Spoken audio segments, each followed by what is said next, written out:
the number one threat to wholesalers. As you know, I've been at this business full time since September of 2012.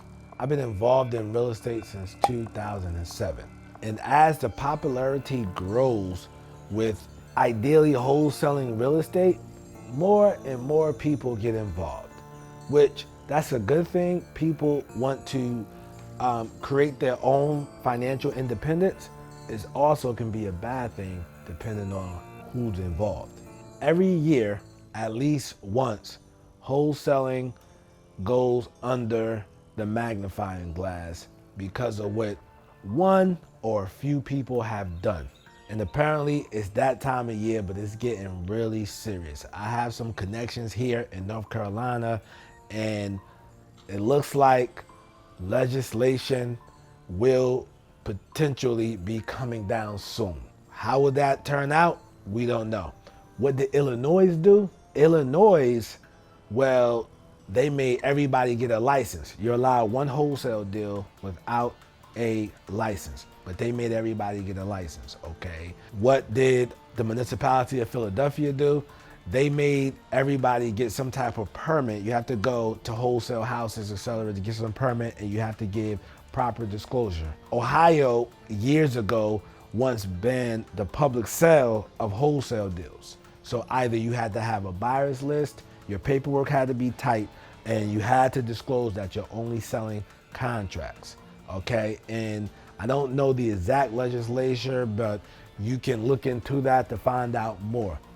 Now, recently, wholesaling real estate have been getting a lot of attention. And normally what happens is the politicians and the state legislators, they see that as well, okay? And this is a business, I done my first wholesale deal in November of 2011. I've been full-time at this September of 2012. I have not had a job in over 10 years. Let me show you this video that aired. Right now, if you're looking at my screen, this is their YouTube channel. They did this whole segment on wholesaling real estate. You'll see some popular wholesalers' names in this particular videos. And what they did, you're gonna hear them call out the We Buy Ugly Houses guys, okay? The Home Investors guys, which is the franchise. One of their franchise owners has spoke out and essentially talked about some practices that he felt as though was considered deception. And listen, some of you saying, well, we're not franchise owners, etc. Well, listen, as a wholesaler, they think all of us are the We Buy Houses ugly guys, okay? And they have that, just to let you guys know, Home Investors have that trademark. So not anybody can use that in your marketing. So you can't use that on your website, just those guys.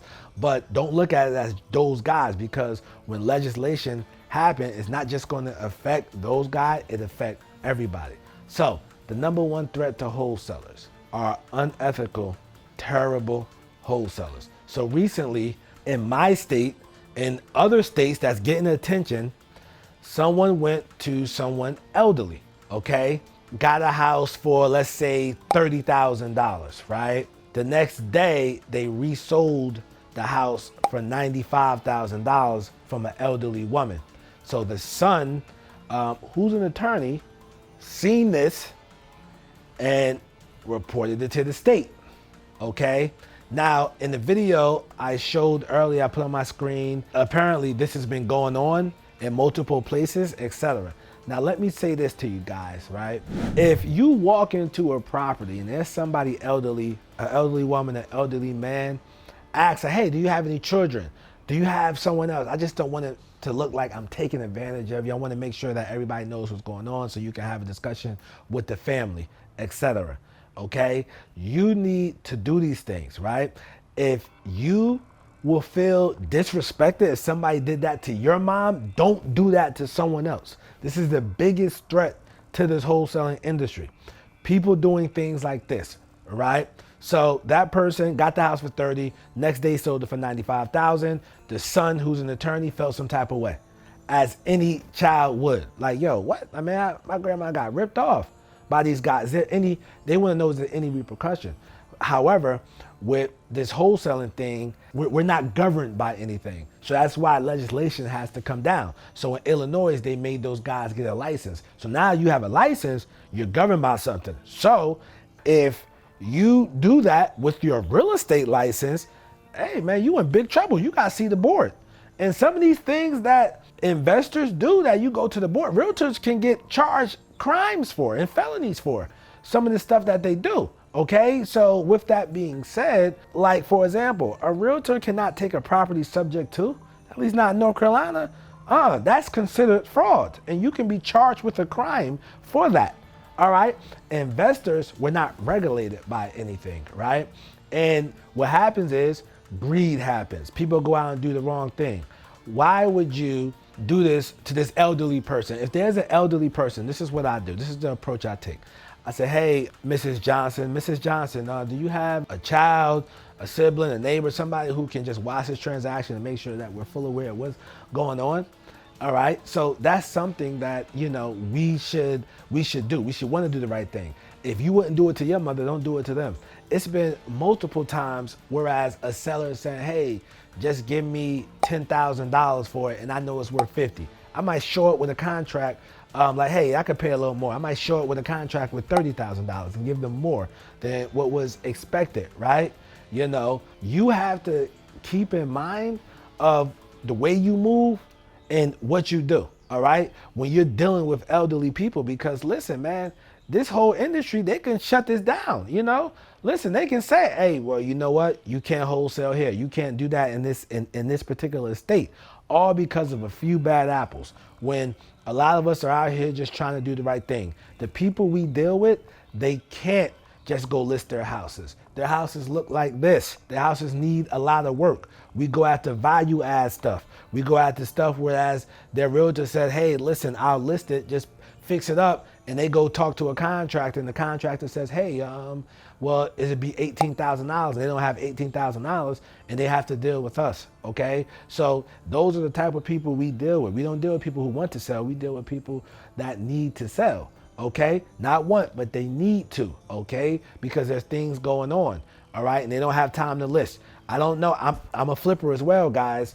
And let me tell you, if you do a house, right, you renovate a house or you sell a house, try to on MLS, somebody getting a loan and there's mold under there, the house, hey, the bank can pull a loan and say, you got to fix that foundation. You got to fix that crawl space. You got to get that moisture out of there. So these things can happen. Hey, man, you got to take care of them termites. And we want proof that the termites were taken care of. And people just don't have the money for that stuff, man. So what I'm telling you guys, if you want this industry to continue to go on, you need to do the right thing. You need to tell somebody, hey, man, that ain't cool. I know you're going to make a lot of money, but don't do it like that, man, because you put all of us in jeopardy. Just going to the end, right? If we don't do the right thing, right? If we don't come together and start governing ourselves or doing the right thing, man, the state, they will get involved, and looks like they probably are going to get more involved at this particular point with all these cases going on around the country, and we're under the magnifying glass right now. It's not too many other industries, whatever, that you can make, $15,000, $20,000 in a month. And let's say you made $20,000 in a month. Well, 15,000 of that is pure profit. That's not normal, guys. Some entrepreneurs are living off of, 50-cent profit margins. So they got to sell a lot of whatever they're selling. 20 cent. My man used to do marketing, print marketing, bro.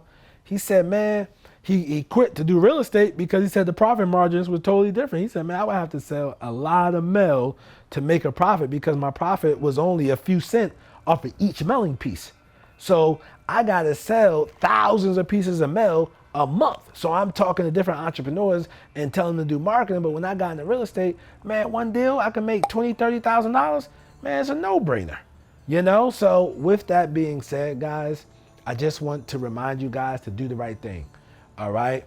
You don't have to record every contract, man. If somebody came to me and said, yo, I don't want to sell my house no more, I don't record it every time. I know some guys, I'll record the contract against the property so they can't sell. And that's another thing that's under the light. In the video I posted on earlier, that was one of the situations whereas somebody did that. to some people, and it happens around here. Somebody ended up on the news, claimed they learned that at some seminar. They know how to record the contract, but they don't know how to take it off, and that's another big thing. And people are crying foul, man. So listen, you don't have to record every contract, okay? Don't record every contract. You don't have to sue everybody. You don't have to take advantage of everybody. This business, it's a lot of money out there, and you can do the right thing, right, guys? So, but listen, man, before I end this video, make sure y'all click on the link in the description and register for my free masterclass this Sunday at 6 p.m. Eastern Standard Time. I hope to see you there. Also, click the video next to me. And guys, I'm Nasser, AKA the Real Estate Guru. I'm not a guru, I'm a doer because I actually do this business. And listen, if we don't govern ourselves, we will be eliminated because state politicians are involved.